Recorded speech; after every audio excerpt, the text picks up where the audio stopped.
Hi, grade threes. I hope you are all doing well while we're off school and you're at home. I really miss being in class with all of you, and I thank you all so much for checking in on our Google Classroom and trying to do some of our activities. I'm really proud of your efforts at home. So one of the things I really miss is our read alouds. So I had been recording my voice, reading our past books. So we did two third grade detective novels in the past few weeks. And I've ordered some more of our Cam Jansen mystery novels, but they haven't come in yet. So I have this book at home that I thought I would start with you. And instead of just recording my voice, I thought I would try a video because this book has a lot of pictures and illustrations in it that you might enjoy looking at. So this is called Time Jumpers, Stealing the Sword. So that's the front.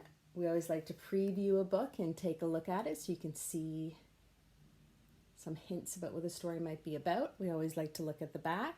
So at the back it says, adventure waits for no one. And I'm actually gonna get my glasses so I can see the small printing a little bit better.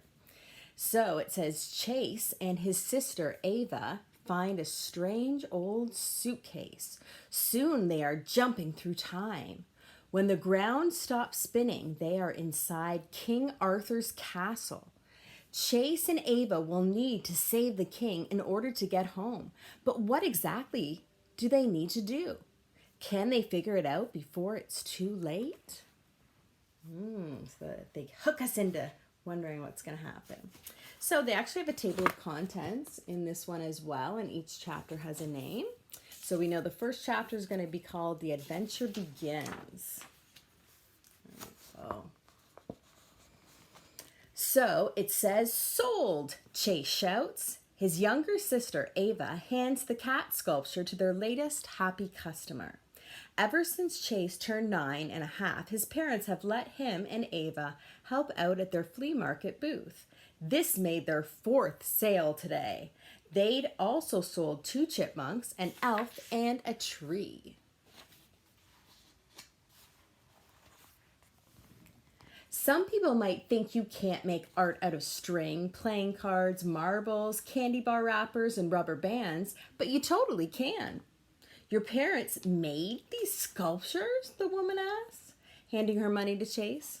Yep, Chase replies. Where most people see trash, our parents see treasure. They call it found art. He doesn't mention that when Ava was little, she called it fart for short. This made them all laugh, even Mom, who claimed she was only coughing at the time. Our parents' regular jobs are pretty stressful, Ava adds, handing the woman her change. They carry briefcases and they wear boring shoes. She wrinkles her nose like she smells something bad. And Chase tries not to laugh. No one would ever call his sister's rhinestone-covered tie-dyed sneakers boring. The woman hugs her new purchase as she walks away. Ava snaps a picture with the camera she keeps around her neck. Chase high-fives Ava just as their mom turns around. You two are getting along nicely, she says. We make a good team, Chase admits. Mom, the flea market closes soon. Can Chase and I go shop at the other booths? Ava asks. Their mom hands them $4 each. Stick together and be home by 5 for dinner. We will, Chase promises. Chase and Ava hop on their bikes and ride deep into the flea market. Who knows what treasures they'll find or what will find them? Chapter 2, titled An Old Suitcase. Chase stops at a used books table and spots the perfect book, 101 Funny Facts from History. He loves facts and he loves history. And who doesn't like to laugh? Hey Ava, Chase says, which president wore the biggest gloves? Give up? The one with the biggest hands. Ava groans and gets in line for funnel cake. At the next few booths, Chase gets a stack of comic books, a bag of dice, and a Rubik's Cube. He runs out of money after buying a plastic dinosaur with movable legs. Ava buys a pair of oversized sunglasses, a picture frame, and a tie-dye tutu to match her sneakers. I still have $1 left, she says. Your bike basket won't hold all this stuff, Chase says. His eyes land on a brown suitcase. It's a little bigger than the briefcase his dad carries to work, but much, much cooler. We could use that, Ava says, pointing at the exact same suitcase. They rush over to it. The suitcase is even more interesting up close. The corners are banged up and the handle is worn.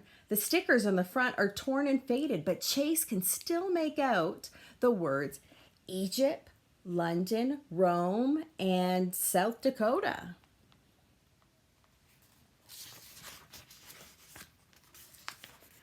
That's not supposed to be here, the woman selling the suitcases says. The lock is jammed.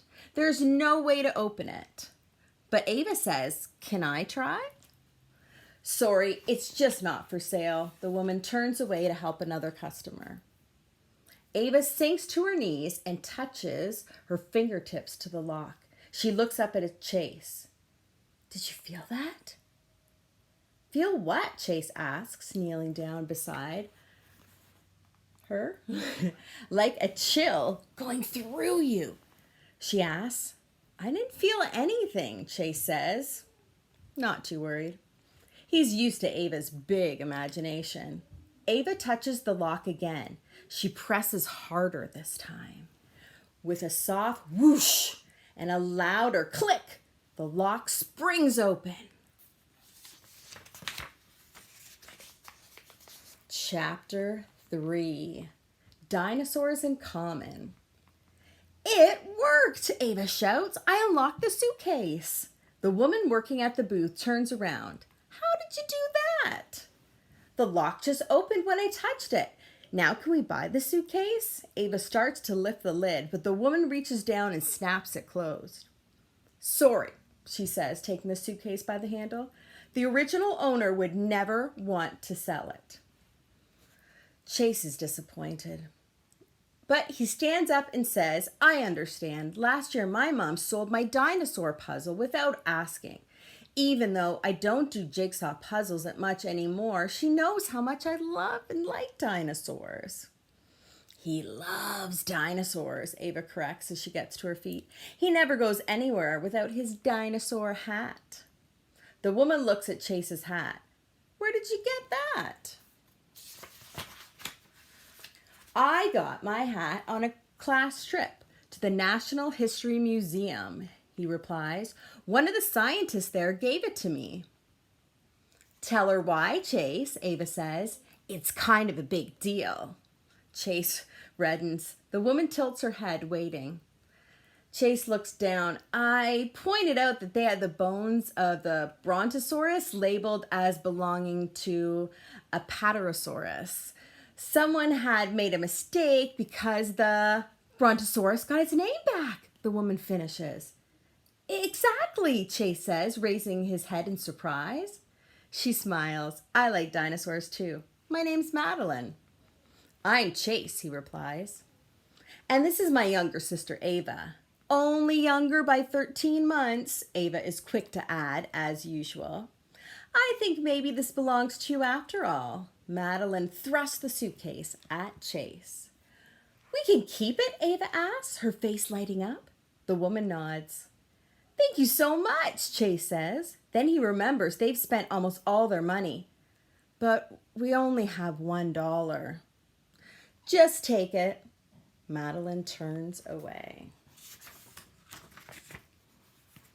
Ava grabs Chase's arm and whispers, let's get out of here before she changes her mind. They walk their bikes to where the flea market blends into the park. The suitcase bangs against Chase's leg. It's heavier than he expected. I don't think this is empty, he said as they leaned their bikes against a tree and plopped down on the grass.